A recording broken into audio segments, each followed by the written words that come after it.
शुरू अल्लाह के नाम से जो बड़ा मेहरबान और नहायत रहम वाला है। अस्सलाम वालेकुम।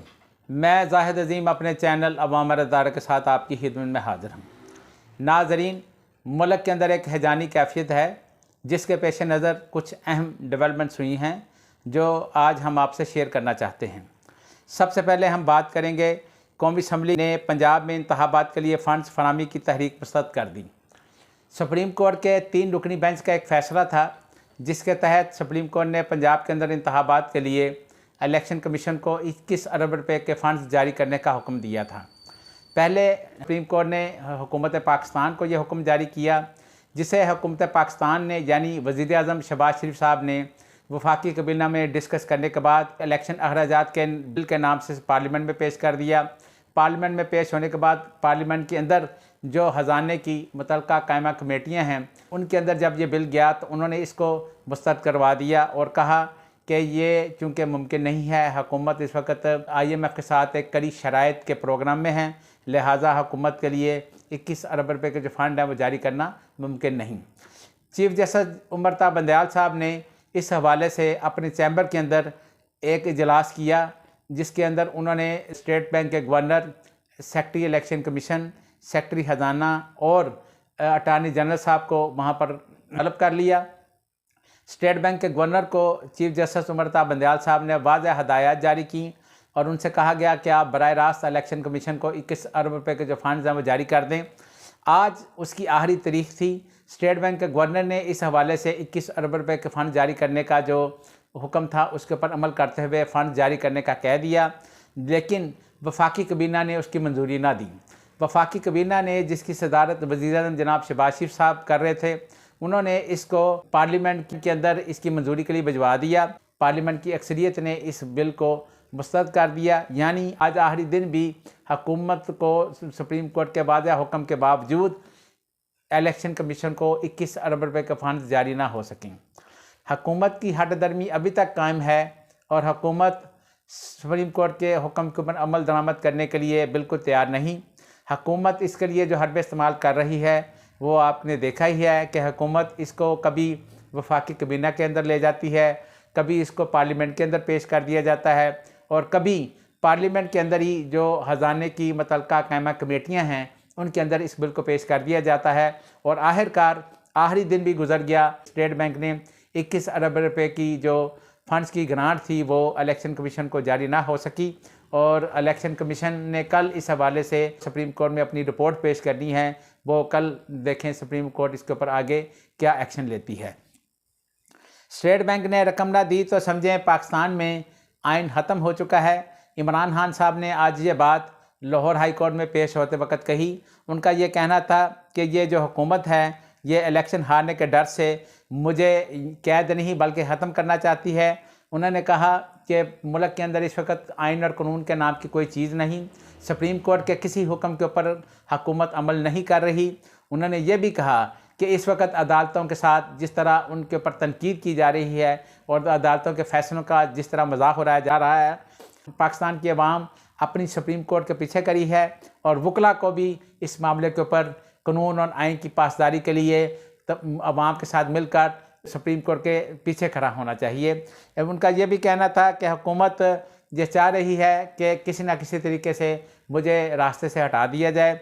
इमरान खान साहब जिनका ये कहना था कि 90 रोज़ के अंदर इलेक्शन होना ज़रूरी हैं, इसी हवाले से जो निगरान सेटअप है उसको कायम किया गया था। 90 रोज़ ख़त्म होने वाले हैं और निगरान हुकूमत के ऊपर एक बहुत बड़ा सवालिया निशान है, क्योंकि निगरान हुकूमत का इसके बाद जो वजूद है वो गैर आइनी हो जाएगा। उन्होंने कहा कि निगरान हुकूमत के गैर आइनी वजूद के बाद पंजाब के अंदर एक एडमिनिस्ट्रेटर होना चाहिए जो इंतखाबात का इनेकाद मुमकिन बना सके। आज़ाद कश्मीर के अंदर भी तहरीक इंसाफ की हुकूमत इस वक्त डामाडोल का शिकार है। हमने आपसे पहले ही कहा था कि आज़ाद कश्मीर में पाकिस्तान पीपल्स पार्टी बहुत कोशिश कर रही है कि वहाँ पर पीपल्स पार्टी का जियाला उसको वज़ीर-ए-आज़म बनवाया जा सके, जिसके लिए पाकिस्तान पीपल्स पार्टी ने वहाँ पर आज़ाद कश्मीर के जो सदर बैरिस्टर सुल्तान महमूद उनको अपने साथ मिला लिया है। बैरिस्टर सुल्तान महमूद ने पार्टी के अंदर एक फारवर्ड ब्लॉक बनवा कर इमरान खान के खिलाफ बगावत कर दी है और अब ये फारवर्ड ब्लॉक वहाँ पर मुस्लिम लीग नून और पाकिस्तान पीपल्स पार्टी के साथ मिलकर तहरीक इंसाफ के खिलाफ अपना एक मुश्तरका उम्मीदवार लेके आएगा और उन दोनों के दरमियान एक मुकाबला होगा।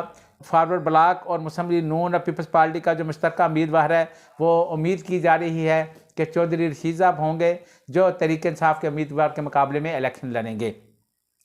बैरिस्टर सुल्तान महमूद जिन्होंने इमरान खान के खिलाफ बगावत की है, उन्होंने एक फॉरवर्ड ब्लॉक बनाया है। वो इस वक्त चौधरी रशीद की हमायत के लिए वहाँ पर पाकिस्तान पीपल्स पार्टी, मुस्लिम लीग नून और जो फॉरवर्ड ब्लॉक के तहरीक इंसाफ के जो लोग हैं उनके साथ मिलकर चौधरी रशीद की हमायत के लिए लॉबिंग कर रहे हैं। और ये इम्कान है कि वहाँ पर इस वक्त जिस तरीके से तहरीक इंसाफ के अंदर एक फूट पड़ चुकी है और वहाँ पर एक बगावत करवा कर जो फॉरवर्ड ब्लॉक बनाया जा चुका है, हो सकता है कि वहाँ पर फॉरवर्ड ब्लॉक और पीपल्स पार्टी मुस्लिम लीग नून का जो एक मुश्तरका उम्मीदवार हो वो कामयाब हो जाए और वज़ीर-ए-आज़म बन जाए।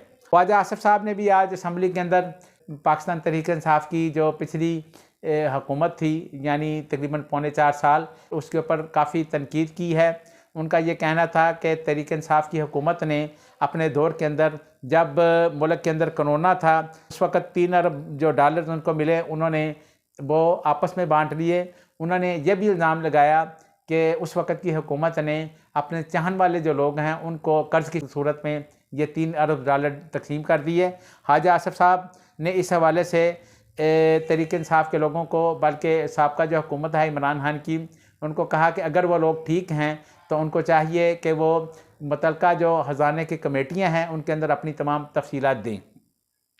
ख्वाजा आसिफ साहब का ये कहना किसी हद तक दुरुस्त है कि अगर वाकई तहरीक इंसाफ ने 3 अरब डॉलर की जो रकम है अपने चाहने वाले या अपने चहेतों को वहाँ पर तकसीम की है तो इस हवाले से इसकी बाकायदा तहकीकात होनी चाहिए और इसके ऊपर जो भी सच और झूठ है वो सामने आना चाहिए। और तहरीक इंसाफ को भी चाहिए कि इसके बारे में जो भी उनके पास अपने जवाबात हैं वो सामने लेकर आएँ ताकि कौम के सामने दूध का दूध और पानी का पानी हो सके। फ़ंड्स जारी न करना सुप्रीम कोर्ट के हुक्म की अदूली है और इसके बाद सुप्रीम कोर्ट को चाहिए कि वो बाकायदा तौहीन अदालत की कार्रवाई शुरू करे। ये बात तहरीक इंसाफ के रहनुमा फवाद चौधरी साहब ने कही।